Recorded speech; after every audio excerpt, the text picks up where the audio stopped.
Praise the Lord.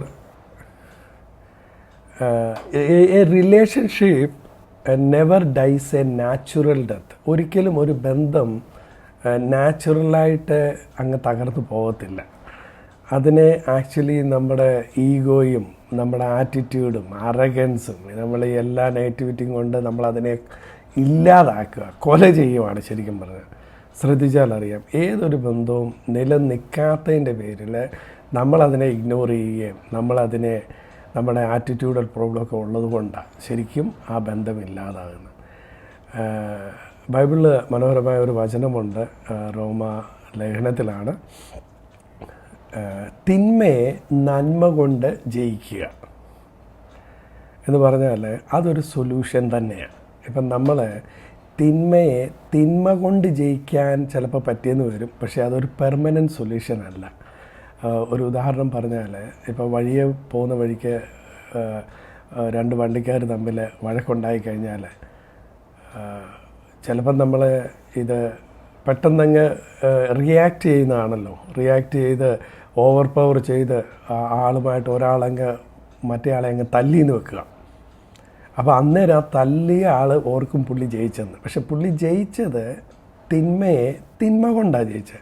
അതിൻ്റെ ഒരു പോരായ്മ എന്താണെന്ന് വെച്ചാൽ അതൊരു പെർമനൻറ്റ് സൊല്യൂഷൻ അല്ല. കാര്യം ഈ തല്ലുകൊണ്ട വ്യക്തി ഈ പുള്ളീനെയും ഈ പുള്ളിയുടെ വണ്ടിയും ഈ നമ്പറും ഒക്കെ നോട്ട് ചെയ്താൽ അദ്ദേഹത്തിന് ആളുടെ കൂട്ടുകാരോ ബന്ധുക്കാരോ കൂടെയൊക്കെ പോയി ഇയാളെ കണ്ടുപിടിച്ച് ഇയാളെ ഏത് സമയം വേണമെങ്കിലും അറ്റാക്ക് ചെയ്യപ്പെടാം. അപ്പോൾ അതൊരു സൊല്യൂഷൻ അല്ല.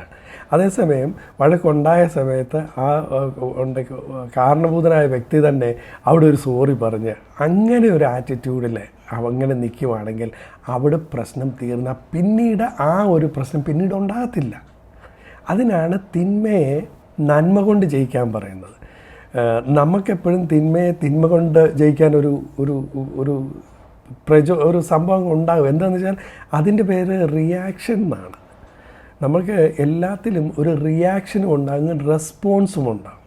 നമ്മൾ റെസ്പോണ്ട് ചെയ്യുന്നത് അതിന് കാര്യങ്ങൾ മനസ്സിലാക്കി ചെയ്യുന്ന കാര്യത്തിനാണ് റെസ്പോണ്ട് ചെയ്യുക എന്ന് പറയുന്നത്. റിയാക്ട് ചെയ്യുക എന്ന് പറയുന്നത് ഇൻസ്റ്റൻ്റായിട്ട് വരുന്നൊരു ഫീലിംഗാണ്. നമ്മൾ അതിന് ആയിപ്പോലെ നമ്മളെപ്പോഴും ചെയ്യുമ്പോൾ അതിൻ്റെ ഒരു എൻഡ് റിസൾട്ടിനെ പറ്റി നമുക്കൊരു ബോധമുണ്ടായാൽ നമുക്ക് എപ്പോഴും തിന്മയല്ല എന്ത് കാര്യമാണെങ്കിലും നന്മയെ നന്മ കൊണ്ട് തന്നെ നമുക്ക് കൊണ്ടുപോകാം, തിന്മയും നന്മ കൊണ്ട് തന്നെ കൊണ്ടുപോകാം. ഒരിക്കലും തിന്മയെ തിന്മ കൊണ്ട് ജയിക്കാൻ ശ്രമിക്കരുത്. ആ ജയം ഒരിക്കലും ശാശ്വതമല്ല. God bless you.